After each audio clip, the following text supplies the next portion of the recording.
Today's episode is brought to you by BetOnline. BetOnline has you covered this season with more props, odds, and lines than ever before. BetOnline, where the game starts. Okay, let's talk about Jesper Bratt and his hypothetical long-term deal with the New Jersey Devils, because I heard some news courtesy of a Jesper Bratt fan page saying that Bratt is here to stay. I'll explain more of that in today's episode. And also, let's talk about some silly season discussion in regards to a possible Vladimir Tarasenko trade, and it could only cost us a few prospects. We have a lot to talk about in today's episode. Buckle up. You're Locked On Devils, your daily podcast on the New Jersey Devils. Part of the Locked On Podcast Network, your team every day. Hi, this is Bryce Salvador, and you're Locked On Devils with Trey Matthews.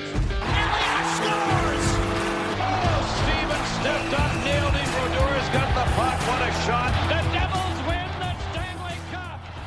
Alrighty now, what is up, New Jersey? Welcome back to the Locked On Devils podcast here on the Locked On Network. I'm your host, College Hockey play-by-play announcer, and also Devils writer for Pucks and Pitchforks, Trey Matthews. Wait, am I pointing at the graphic? There we go. I'm pointing at the graphic now. So anyway, I hope you guys enjoyed your Memorial Day weekend. I hope you went to the lake. I hope you did some grilling, hung out with family, friends, went to the pool, whatever the case might be. But also remember, it was a day of remembrance. So for all those who paid the ultimate sacrifice, you are in my thoughts, heart, and prayers. And I hope that your family, friends, and associates are doing well. So once again, for all those who made the ultimate sacrifice, you might be gone, but you are surely not forgotten. And that's what Memorial Day is all about. Now, on to business in regards to the New Jersey Devils. So in the last episode, or last couple episodes, I've been talking about Cole Caufield and as to whether or not I would want him to join the New Jersey Devils organization via a trade that would involve the second overall pick. Look, I think for some of us, we're just going to have to agree to disagree. I did put out a poll on Twitter, and the results were polarizing. Like it was a complete dominance of people who said no compared to yes and unsure. So a lot of you are on the same boat as I am in regards to Cole Caufield. But then again, some Montreal Canadiens fans might not agree with me in that regards. Look, I said it in the last episode, and I'll say it again. Cole Caufield definitely has a bright future ahead of him, but for where he's at right now in terms of his overall development, I just don't think he would be a fit for the New Jersey Devils. Great player, just not ready in my books to risk the second overall pick. And plus, Uri Slafkovsky was tearing it up for Team Slovakia, so I think drafting him wouldn't be the worst idea in the world. So we'll talk more about that because obviously we're about a month away from the draft, and I'm looking forward to it. So there's definitely going to be a lot of news and stories to talk about in regards to Uri Slafkovsky, more trade discussions, rumors. And in today's episode, we're going to talk about another potential trade discussion. However, doesn't really involve the second overall pick given the circumstances. But before we talk about Vladimir Tarasenko and him possibly coming over to the Devils organization as to whether or not I will want him, we're going to talk about Jesper Bratt. So for any of you who don't know, for any of you who are not really on Twitter, I'm not sure if you're familiar with the name, but the Bratt Pack, at Bratt Pack 63, is a friend of the show. He is definitely a big Twitter personality. He's a fan page for Jesper Bratt, but he also tweets about NHL news and things of that nature. He's been tweeting throughout the playoffs, and he made an announcement over the weekend saying that Jesper Bratt, and I quote, and here's the tweet. He said, "Here, y'all wanted a Bratt Pack bomb, so here it goes. The Jesper Bratt extension is done. Jesper Bratt has signed a long-term contract for under $7 million. Expect a formal announcement soon this week, question mark.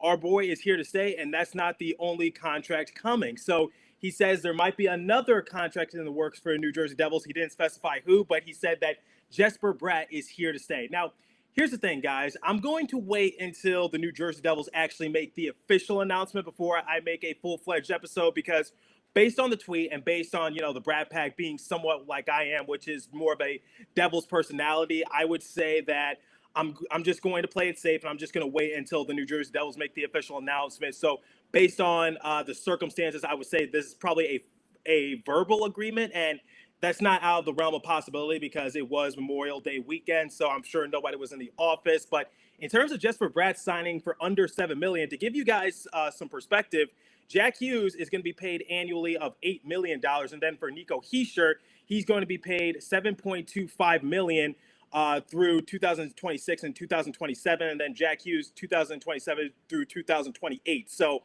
the fact that Jesper Bratt has signed under $7 million, I guess it was to be expected because when comparing Nico Hischier and Jack Hughes, it's just like, I guess when people are talking about the future, they talk more about Jack Hughes and Nico Hischier, given the fact that both of them have been all-stars. Nico Hischier is the captain, and Jack Hughes is obviously, I guess, the most popular player and definitely the one who drives our organization. And then for Jesper Bratt, he's definitely on the come up, and I believe that he's going to provide a lot of good, productive years for the New Jersey Devils. So in the past, I said that I would sign Jesper Bratt just to play it safe, maybe 2 to 3 years, but given the circumstances and how I guess we do need to establish our young core, our baby big three, I guess signing Jesper Bratt to a long-term extension is definitely the right avenue that the New Jersey Devils want to go down. And I don't know how long it's going to be. He didn't say the length of the contract, but he did say that it was going to be under $7 million. So I'm really looking forward to that. Now, a lot of you are probably wondering, like, Trey, why are you taking your information from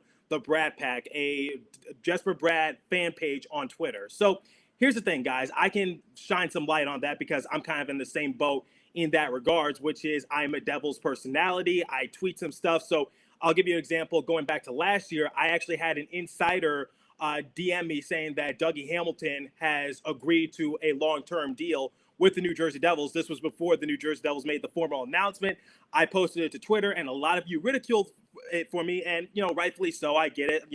I'm not the official source to be breaking the news. I'm not I'm not some of the top NHL writers to basically say that this is official, but I knew it was going to be official. So, people like me, Jersey Joe, Alex Shavancy, Neil from Devil State of Mind podcast, whoever the case might be, we do have insiders who DM us personally saying, like, look, here's what's happening with this player. Here's what player's going to sign with us, yada, yada, yada. So Jesper Bratt signing a long-term deal with the New Jersey Devils, while not official yet, it's not out of the realm of possibility. I believe he did so because here's the thing.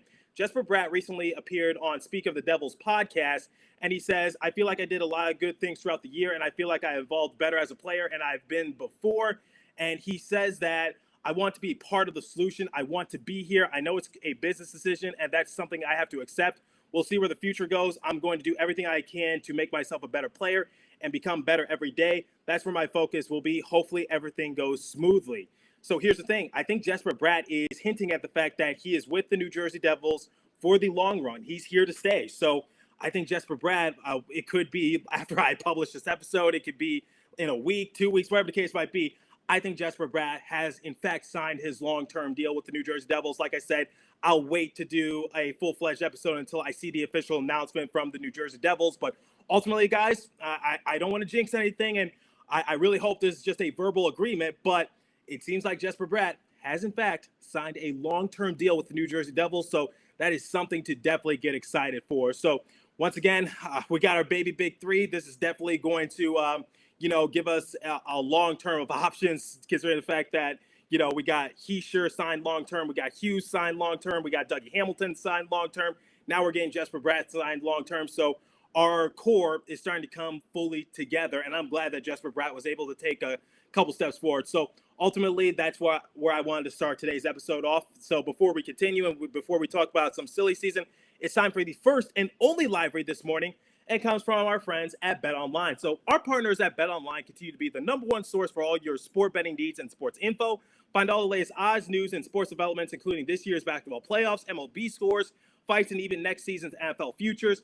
BetOnline is your continued source for all your sport wagering information, from live betting to playoffs, esports, and more. Head to the website today or use your mobile device to learn more about the trends in action. BetOnline, where the game starts. Please remember to gamble responsibly and visit our friends at Locked On Bets for all your betting needs there as well. Okay, so let's talk some silly season for the New Jersey Devils. And one of my colleagues from Pucks and Pitchforks released another article in regards to maybe a player that the New Jersey Devils could potentially obtain. And that is Vladimir Tarasenko from the St. Louis Blues. So here's how the article starts off with. The New Jersey Devils are getting the semblance of a really good top six. Obviously, we got Jack Hughes, we got Nico Hischier, we got Jesper Bratt that I just talked about. So our top six is starting to form really well. But I think one of the things that the New Jersey Devils need to approach this offseason is looking for another top six player. Now, I'll be honest with you guys. When we originally signed Tomas Tatar, I thought that was our top six player because I felt as though Tatar was a heavily underrated player. Remember, he led the Montreal Canadiens in scoring just a couple of years ago. I get that, throughout the entirety of their Stanley Cup playoff run, he was pretty much a non-factor. He was scratched for a few games, I believe, or most of it, but nonetheless, he was really a non-factor. So it made it easy for them to just let him go. So I felt as though that maybe Tomas Tatar is that diamond in the rough. He is someone who can help benefit the New Jersey Devils on the top six. I said to start the season he will play top six, but the thing about Tomas Tatar, his offense was sometimes it was there, sometimes it wasn't. So I believe one of the priorities this offseason for the New Jersey Devils, especially since they have the second overall pick, is look for another top six guy. Look for another like glue piece, as I like to call it, just to form everything together. So we got Jack Hughes, we got Nico Hischier, we got Jesper Bratt. Sharon Govich was able to take a couple steps forward. Obviously, we got Dawson Mercer. And say what you want to say about Dawson Mercer. I've said that he's wildly inconsistent. However, the one thing I cannot question about Dawson Mercer is his overall heart and determination, because he was the only Devils player, and he got lucky with COVID. He was the only Devils player to play in all 82 games. And I believe him, Mo Sider, and also Lucas Raymond out in Detroit were the only rookies to play in all 82 games. So the one thing I can't question about Dawson Mercer is his overall determination and effort. And the fact that he was able to show glimpses of improvement goes to show why he was never really a healthy scratch. So ultimately, I feel as though Dawson Mercer does have room to improve, yes, and I believe he does have a bright future. Obviously, he's going to have to get back into the lab over the offseason and just work on some stuff, and including just trying to find his niche a little bit in the NHL, but I feel as though he can do that. But ultimately, the Devils have a lot of solid players. We just need more consistency when it comes to points. I talked about it in a more recent episode when I said one of the main priorities for the Devils this offseason is to look for more forwards, because we really do need that, guys, because, you know, we have, like, you know, Hischier, we got Hughes, we got Bratt, but we're too top heavy. So where can we get that consistent scoring from?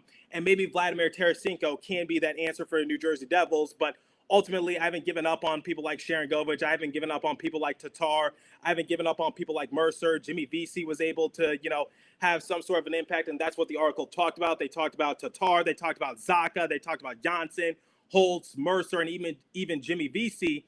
However, they got some play when they were going consistently, but then we all know, like, what kind of happened, like, if they were going cold, which is they provided little to nothing. So none of those players are considered locks to get back into their old spots next season. But here's the thing. Janssen showed improvement, because Janssen's first season with the New Jersey Devils was a disaster. He just didn't seem to fit in. He just didn't seem to get the overall gif of Lindy Ruff in his system. But come in this year, he was able to have an impact right away. He was able to, you know, get off to a good start to the season, but he just didn't really finish off strong. And then I talked about Dawson Mercer, Alexander Holtz. I'm sure once we give him a bigger role, maybe he'll start to show glimpses of what he was able to do for the Utica Comets and also what he was able to do overseas. So ultimately, the New Jersey Devils, we have a lot of diamonds in the rough. We have a lot of potential to move forward, but we do need another top six player to just round everything out. So once again, we do have a lot of great players, and we have the second overall pick. So could the New Jersey Devils, you know, aim for someone like Vladimir Tarasenko? Now,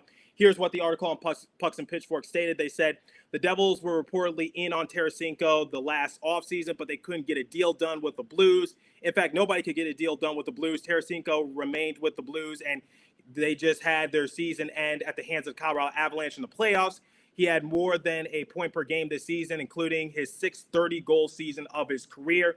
So here's the thing about Tarasenko. I was surprised that the Seattle Kraken didn't pick him in the expansion draft. I was really, like, surprised that they didn't pick him up, just because it's like he's a great player. He can help on any top six. I believe Tarasenko can definitely have that some sort of impact on any top six. I get it that, you know, he's been injured the last couple of years. He hasn't played in many games because last year he only appeared in 24 games, and the season prior he only appeared in 10. I get that's a bit of a risk, but it's the same thing I talked about Carey Price, why the Seattle Kraken didn't pick him up, which is, you know, I get they're injured, and I get, you know, you want someone who can suit up for you right away, especially since you're a new team in the NHL. But once they come back, they could definitely have an impact. And Tarasenko was able to have that impact for the St. Louis Blues, because this season appeared in 75 games. He had 34 goals, 48 assists for a grand total of 82 points. And then come playoff time, he was able to suit up in 12 games. He had 6 goals, 3 assists for a grand total of 9 points. And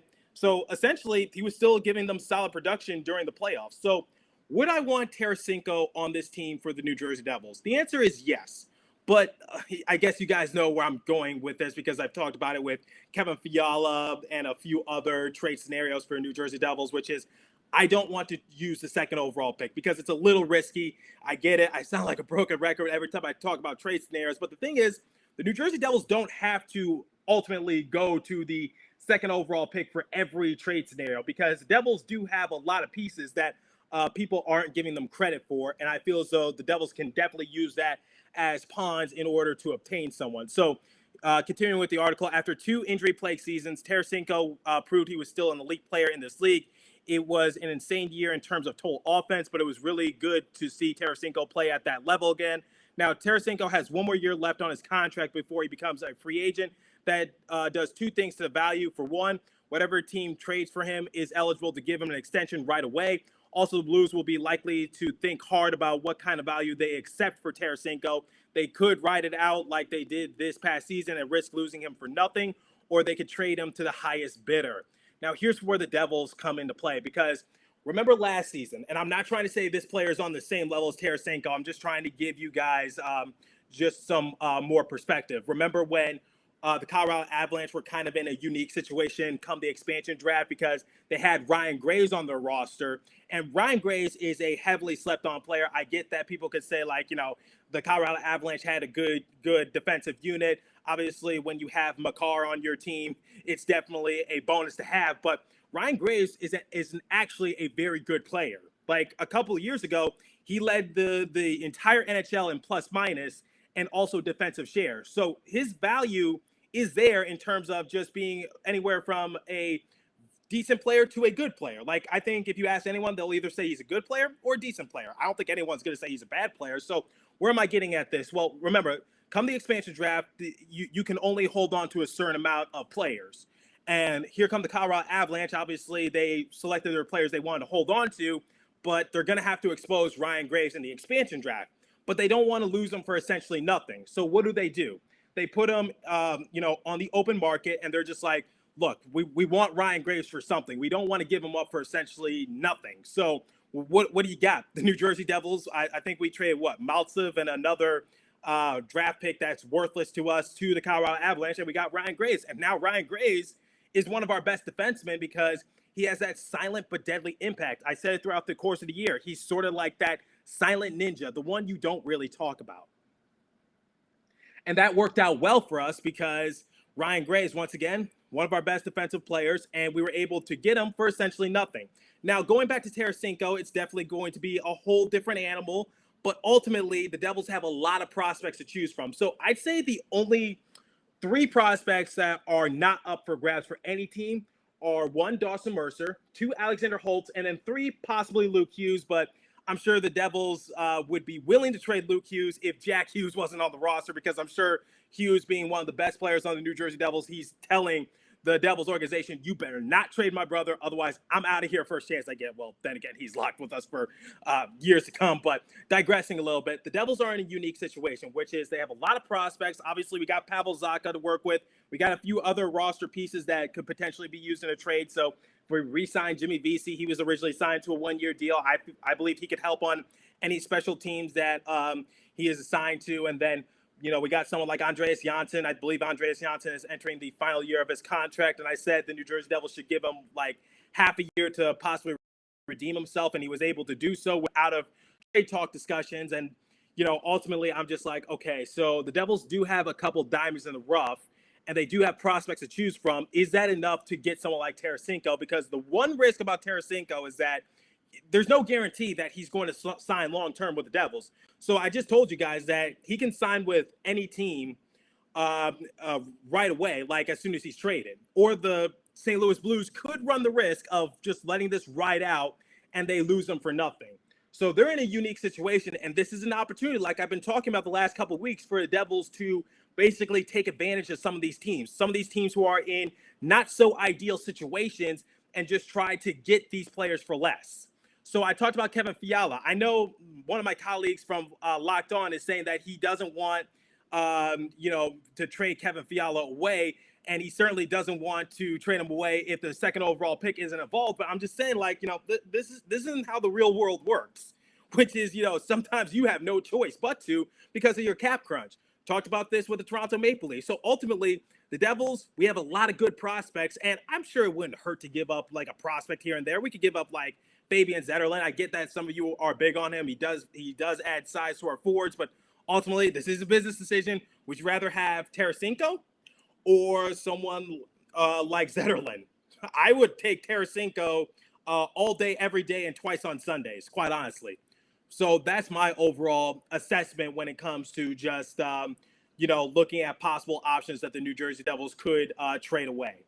And I believe that, giving up a prospect here and there that's not named Holtz, that's not named Hughes, that's not named Mercer, I think they can manipulate their way into getting someone like Tarasenko. And I believe he would slide in really well with our top six. I believe this is a player that the New Jersey Devils definitely want to have on the roster. He's 30 years of age. He's been in the league for a while, so he has that experience. He literally has won a Stanley Cup Finals. Like, he has a ring to his name.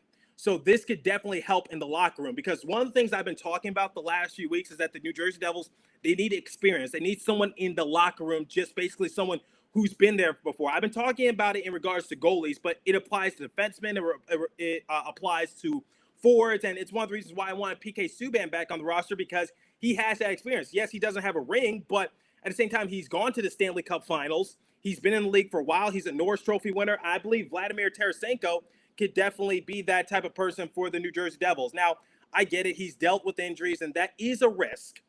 But at the same time, I believe that, it's a risk worth taking, because I think he was able to rebound quite not nicely during the course of the season. And I think he showed to everyone that, he's not washed up, and he still has a few years, left in the tank. He's a multi-time All-Star. He's a two-time second All-Star team, Stanley Cup champion back in 2019.